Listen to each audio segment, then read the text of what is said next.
हाय नमस्कार लोगोफोर नोंथांमोन बयखौबो भिउ ब्लग इउटिउब बरायनाय जाबाय बे समाव आङो दासिमनि मोननैसो लेटेस्ट आपडेट नोंथांमोननि थाखाय लाना फैबाय गोदान भिडिअ बेनि थाखाय नोंथांमोना बे भिडिअखौ जागायनायनिफ्राय जोबजासिम नायलांदो जाहाथे बे भिडिअनि गासैबो लेटेस्ट आपडेटनि मोनसेबो मिस जाया नोंथांमोना बेनि थाखायनो बे भिडिअखौ जागायनायनिफ्राय जोबजासिम नायलांदो आरो जाय बिथांमोना बे आंनि चेनेलाव गोदान एबा नैबे भिडिअखौ गोदानै नायदों बिथांमोना चेनेलखौ साबस्क्राइब खालामना लानो हागोन जाहाथे जेब्लानो आङो बेवहाय गोदान भिडिअ आपलोड खालामो अब्लानो बयनिख्रुइ गिबिसिन नोंथांमोना इमेलनि गेजेरजों खबर मोननानै भिडिअखौ नायनो हायो आरो गासैबो लेटेस्ट आपडेटखौ लानो हायो बेनि थाखाय नोंथांमोना चेनेलखौ साबस्क्राइब खालामना ला आरो हानायमानि नोंथांमोना बे भिडिअखौ नायनायनि उनाव एबा नायखांनायनि सिगां नोंथांमोननि ससियेल मिडियायाव जे फेसबुक ग्रुप एबा वाट्सएप ग्रुपफ्राव बे भिडिअखौ शेयार खालामनानै हो जाहाथे बयबो बे भिडिअखौ नायनानै गासैबो लेटेस्ट आपडेटखौ लानो हानाय बायदि स' लोगोफोर बे समाव नोंथांमोना आंजों लोगोसे नायफानो हागोन नाम्बार 1 आव आसाम आईईडी रिकभार एट दिगबय दिनैहाय फुंनि समाव जे आसामावहाय मोनसे आईईडी बम रिकभार खालामनाय जादों बेनो जाबाय दिगबयआव जे जोङो बेवहाय नायोब्ला नुनो मोनगोन जे an improvised explosive device IED has been recovered near National Highway 30 at Digboi होननानै बुंदों जे दिगबयआवहाय नेशनेल हाइवे 38 नि साखाथियाव जे मा खालामदों मोनसे आईईडी बमखौ रिकभार खालामनाय जादों बेनो जाबाय तिनसुकिया डिस्ट्रिक्टआव गोग्लैयो बेबादि बगापानि एरिया आन्डार दिगबय पुलिस स्टेशननि सिङावहाय जोङो बेबादि नुनो मोननाय जादों बे बमखौनो जे मोनसे आर्मिनि टीमा बेखौहाय रिकभार खालामदों होननानै जोङो फरायजाथाव सुलुंनिफ्राय मिथिनो मोन्दों बेनो जाहैबाय जाय बम रिकभारि खालामग्रा बिथांमोन बिसिनि बे सावगारि बेवहाय नोंथांमोना नायनो हागोन आरो गासै डिटेल्सखौ दासिम मोनथ'नाय जायाखैमोन नैबे भिडिअखौ बानायसान्दियाव बेखिनिखौनो मोननाय जादों स' लोगोफोर बे समाव नोंथांमोना आंजों लोगोसे नायफानो हागोन नाम्बार 2 नायोब्ला जोङो बेवहाय नुनो मोन्दों जे 51 new COVID-19 positive cases in Assam नैबे भिडिअखौ बानायनाय समनि एसे सिगाङाव जे 52 COVID-19 पजिटिभ मोनदेरनाय जादों बेखौ जोङो बेवहाय नुनो मोन्दों जे आसामनि health minister doctor Himanta Biswa Sharma बेखौ गावनि टुइटार एकाउन्टआव जे टुइट खालामनानै फोरमायथिदों जे एलार्ट होननानै बुंदों 51 निउ केसेस COVID-19 होननानै बुंदों आरो बेनो जाहैबाय बबे जायगानिफ्राय बेसेबां मोन्दों जोङो बेवहाय नायोब्ला नुनो मोनगोन जे बेवहाय दासिमाव धुब्रीनिफ्राय 28 मोननाय जादों दरंनिफ्राय 13 आरो करिमगन्जनिफ्राय 7 आरो 3 मोनदों जाहैबाय सनितपुरनिफ्राय आरो लखिमपुरनिफ्राय 2 जोङो बेबादि मोननायखौ नुनो मोननाय जादों आरो बेबादि ओभारअल नायोब्ला जोङो बेबादि नुनायखौ दासिमाव जोंनि आसामनि कर'ना भाइरासनि स्टेटासा नैबेबादि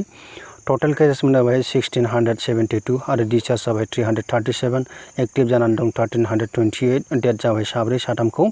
गुबुन स्टेटआव दैथायहरनाय जाबाय जोङो बेखौ अलरेडि जोङो नुगासिनो दंखायो सल्डारनि नाम्बार 3 लोगोफोर नोंथांमोना जों लोगोसे बेयाव नायफानो हागोन Maharashtra police test COVID-19 positive in 24 hours होननानै बुंदों जे महाराष्ट्र 47 जे पुलिसफोरनि देहायाव 24 घन्टानि गेजेरावहाय दिनै कर'ना भाइरास पजिटिभ मोननायनि खौरांखौ जोङो बेवहाय मोननो हानाय जादों जे बेयाव नोजोर बोनो गोनां बाथ्राया जाहैबाय दासिम महाराष्ट्रनि पुलिसफोरनियाव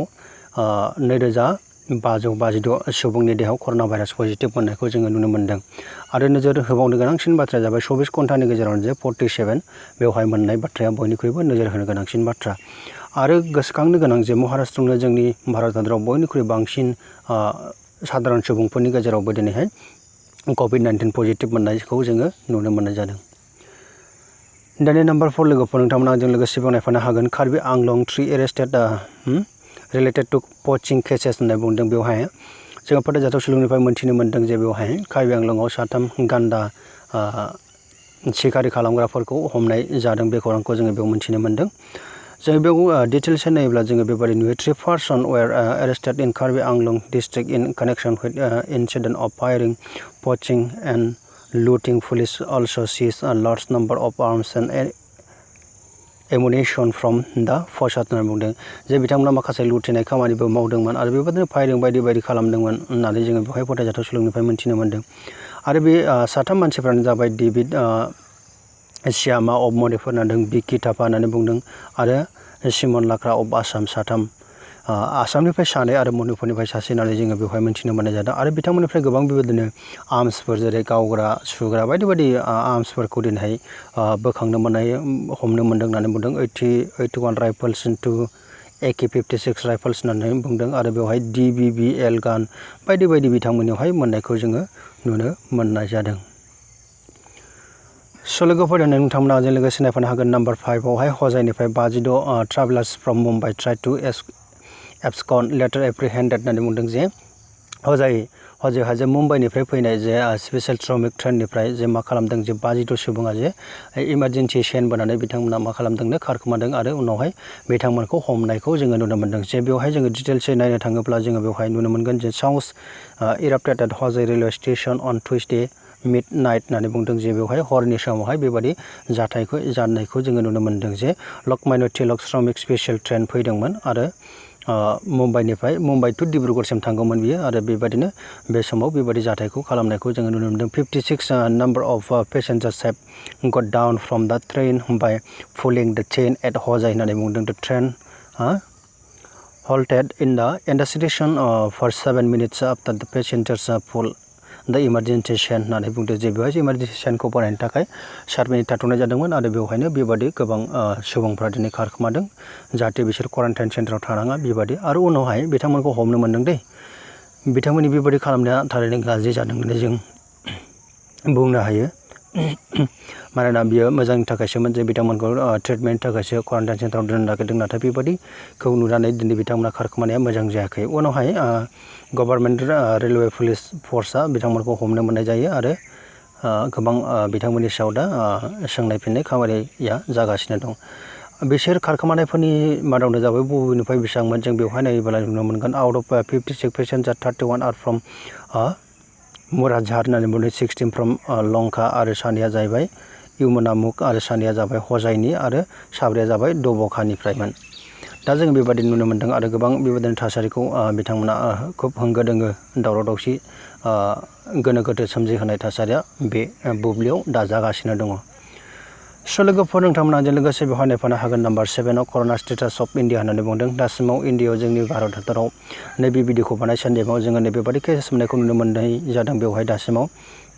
2,07,615 जोङो बेबादि केसेस मोननाय जाबाय आरो 24 घन्टानि गेजेराव जोङो नायब्ला नुनो मोन्दों बेवहाय बे फिसा खालिजों लिरनायानो जाबाय 8,909 जोङो बेबादि नुनो मोन्दों आरो दा एक्टिभ जानानै दङ बेवहाय 1,01,497 आरो 24 घन्टानि गेजेराव 3,916 मोनदेरनाय जादों आरो रिकभार जानानै दङ 1,03,303 आरो डेथ जाबाय 5,815 जोङो बेबादि नुनो मोननाय जादों।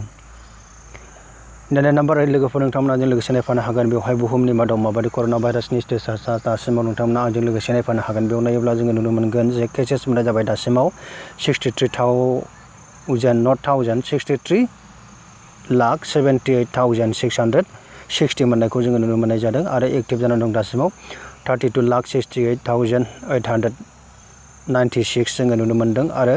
रिकभारि जाबाय 27,29,527 आरो थैनायनि अनजिमाखौ जोङो बेयाव नायोब्ला नुनो मोन्दों जे 3,80,237 सिम जोङो थांनायखौ नुनो मोन्दों। स' लोगोफोर दिनैनि लेटेस्ट आपडेटआ बेखिनियानोसैमोन। नोंथांमोना जुदि भिडिअखौ नायनानै मोजां मोनबायब्ला नोंथांमोना लाइक खालामदो, शेयार खालामदो, कमेन्ट खालामदो आरो हानायमानि नोंथांमोननि ससियेल मिडियायाव फेसबुक ग्रुप, वाट्सएप ग्रुपआव बे भिडिअखौ शेयार खालामनानै जाहाथे बयबो नुनो मोनो बे भिडिअखौ आरो गासैबो लेटेस्ट आपडेटखौ लायो। आङो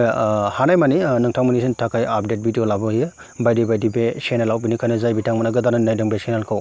जे भिउ ब्लग चेनेल नोंथांमोना बेखौ साबस्क्राइब खालामनानै ला आरो अल नटिफिकेसन थुनानै ला जाहाथे जेब्लानो आङो बेवहाय गोदानै भिडिअ आपल'ड खालामो अब्लानो बयनिख्रुइ गिबिसिन नोंथांमोना इमेलनि गेजेरजोंब्लाबो खबर मोननानै भिडिअखौ नायनो हायो, गासैबो लेटेस्ट आपडेटखौ लानो हायो। स' लोगोफोर बेनिखायनो नोंथांमोना बे भिडिअखौ नायनो थाखाय नोंथांमोन बयनिसिमबो thank you for watching this video. Bye bye.